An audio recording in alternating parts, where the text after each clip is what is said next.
E para encerrar o ano aí dentro das políticas setoriais, nós temos mais um episódio FUN Rural e é para falar sobre isso que nós estamos recebendo hoje em nossos estúdios.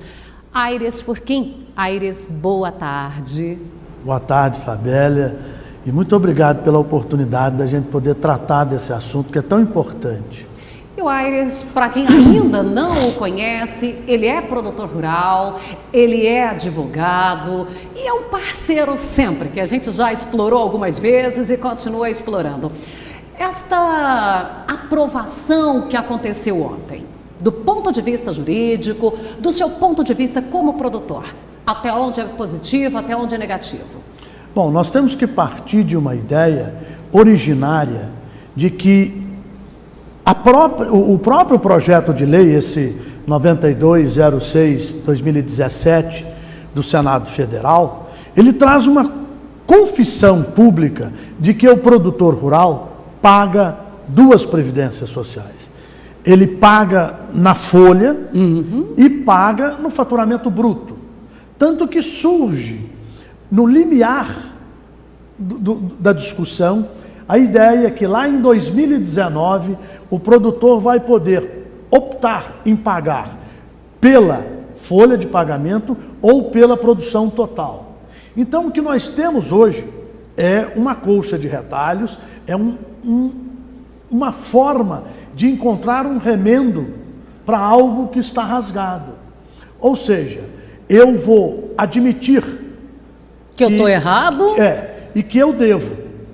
Algo que o Supremo Tribunal Federal, alguns anos atrás, tinha dito na universalidade dos seus 11 ministros que eu não devia, que era a bitributação. Loucamente, em julho, março 29 de março desse ano, o tribunal volta a tratar do assunto num placar apertadíssimo, 6-5, entende que é devido. Bom, criou-se um passivo de dívida nas costas do produtor rural imenso. Pretendiam cobrar fortunas. Veio para o Congresso, na Câmara sofreu algumas modificações, que melhorou para o produtor rural, e no Senado eles fizeram de conta que não entendem do assunto, que veio da Câmara, passou e está aí aguardando o presidente da República sancionar. Veja, o que é que muda? Nós pagávamos 2,3. Pretendia-se pagar 2,2 e caiu agora para 1,2. Isso se o presidente sancionar. Isso foi uma discussão muito rápida. E nessa discussão rápida houve o quê? Uma diminuição de alíquota. Ótimo. Mas ainda assim, se eu pago sobre o total produzido e pago sobre a folha, eu estou pagando duas vezes. Eu estou sendo bitributado. O que é inconstitucional. Isso. O produtor rural paga a previdência social duas vezes, na folha de pagamento e quando produz. No próximo passo, eles vão e criam um parcelamento para o produtor aderir até 28 de fevereiro, se não me engano, e tem prazo de até 160 meses para pagar, com um pagamento uma parcela à vista de 2,5% do valor da dívida. Eles queriam 4% anteriormente. Bom, aí vamos a 160 meses. E se tiver resíduo? Aí eu torno a aplicar um divisor de mais 60 meses sobre o resíduo. Enfim, o produtor passará por essa vida endividado. E o cerne, e o ponto principal é se a forma de cobrança é devida ou não está sendo discutido. Por que isso é importante? Qual é o fato gerador previdenciário? É o ato do trabalho. Porque o FUN rural é um fundo previdenciário para custear, vamos dizer assim, as pensões, aposentadorias e benefícios previdenciários àqueles que são emergentes do trabalho rural, do campo. E aí, nós temos um problema. Eu vou pagá-lo na folha, vou ser tributado, aí quando eu vendo... Vai pagar outra vez. Eu pago de novo. Aí me aparece, não sei quem, mas uma ideia absolutamente fora do contexto. Se eu, produtor rural, vendo diretamente para o exterior o meu produto, para outra pessoa, direto, que for usar o produto no exterior, aí eu fico desonerado desse imposto. Olha, eu preciso ter uma ideia mais abrangente e mais lógica. Tentaram incutir dentro da legislação previdenciária que trata o Fundo Rural aquilo que estava na Lei Candir, que exonerava o ICMS para 2%, aliás, desonerava para 2%. E aí, no final, aquela diferença que pela lei deveria ser absorvida pelo produtor, foi absorvido pelas tradings, que te compravam o produto para vender. Porque eu não conheço nenhum produtor rural que tenha condições de vender diretamente para o exterior. Então isso é, na verdade, melzinho de engano.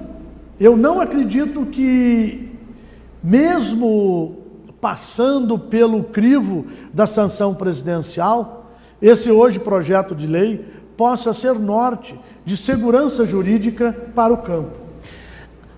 Aires, a gente pode dizer que essa questão Fundo Rural, ela estaria mais retratada àquele produtor dos anos 70, onde o campo não tinha emprego regulamentar, quando não tinha ali registros, diferente de hoje, que nós temos ali verdadeiras empresas rurais. Não, eu acredito de forma diferente, Fabélia. O Fundo Rural foi criado para tirar do meio dos institutos de previdência todo trabalhador do campo.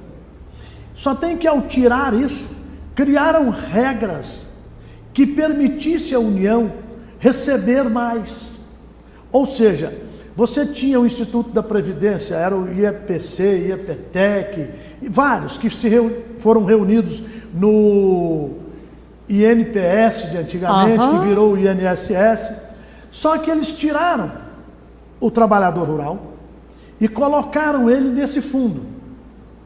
Então você vai pagar como o outro trabalhador para o fundo. Ok, só tem que você vai pagar de duas formas: na folha, como todos os outros, e na produção total do produtor rural.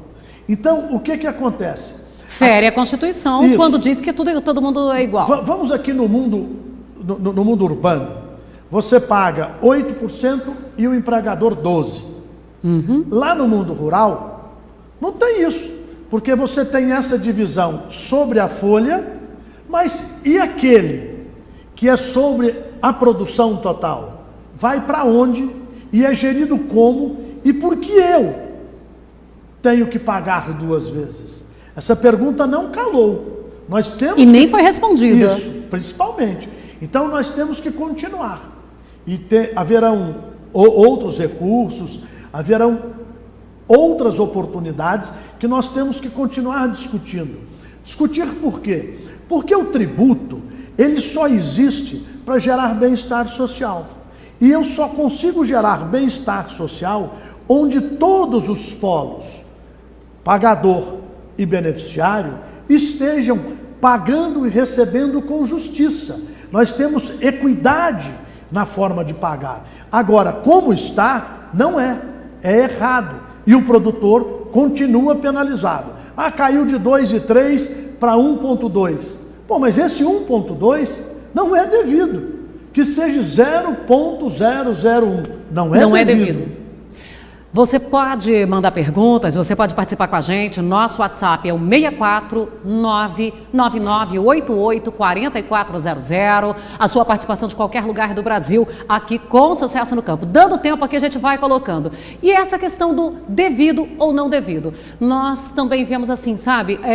Na sua opinião, você acha que ainda vai arrastar mais processos pela frente? O produtor, ele deve entrar com processos? Aqui nós não estamos falando assim quem é que deve fazer ou não, mas é a sua opinião, tanto do que você tem aquele olhar das duas situações, tanto jurídica quanto como produtor, que é vítima de todo esse sistema. Eu imagino que no primeiro passo, vamos imaginar assim, utopicamente, que o presidente sancione Do jeito que está. Projeto de lei como está. Porque já há alguns achando que tem alguns detalhes que ele vai vetar, que não vai votar do jeito que não vai sancionar. Imaginemos que ele seja sancionado. Há aqueles que são prejudicados.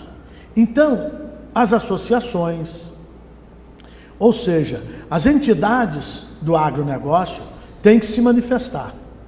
E a manifestação, ela não pode ser apenas de retórica, de ir às mídias. Ela tem que tratar de um diálogo interpessoal com o governo.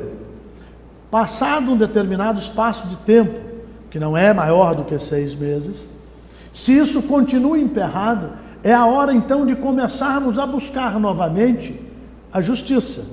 Buscar, e o pior que é buscar tratando de um assunto já requentado. Por quê?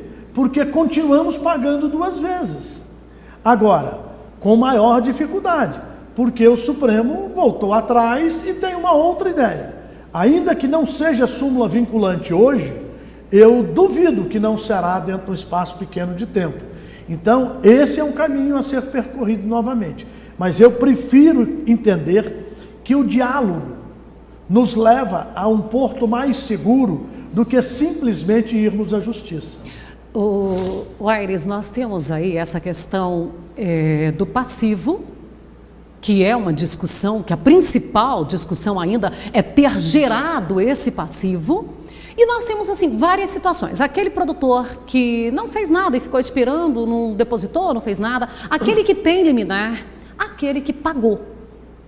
Você vê alguma luz no fim do túnel para algum posicionamento do governo em relação a esse passivo? Mas nós temos um outro aí, mais complicado ainda, que é aquele que obteve a liminar para depositar em juízo e não para entregar ao governo.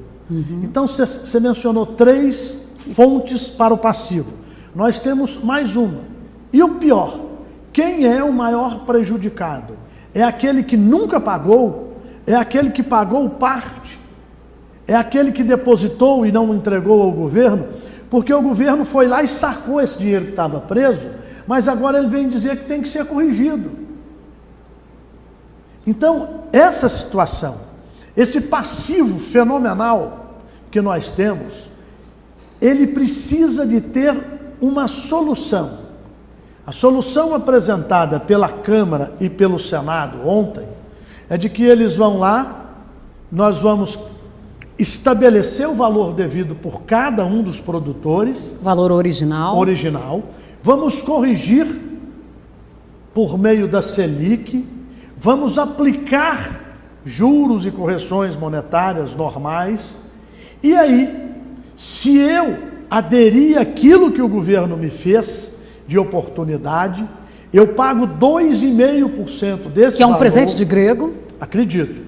2,5% à vista, confesso a dívida e aí tenho 160 meses para pagar e eles dizem que sem juros e sem multas. Mas de hoje para trás.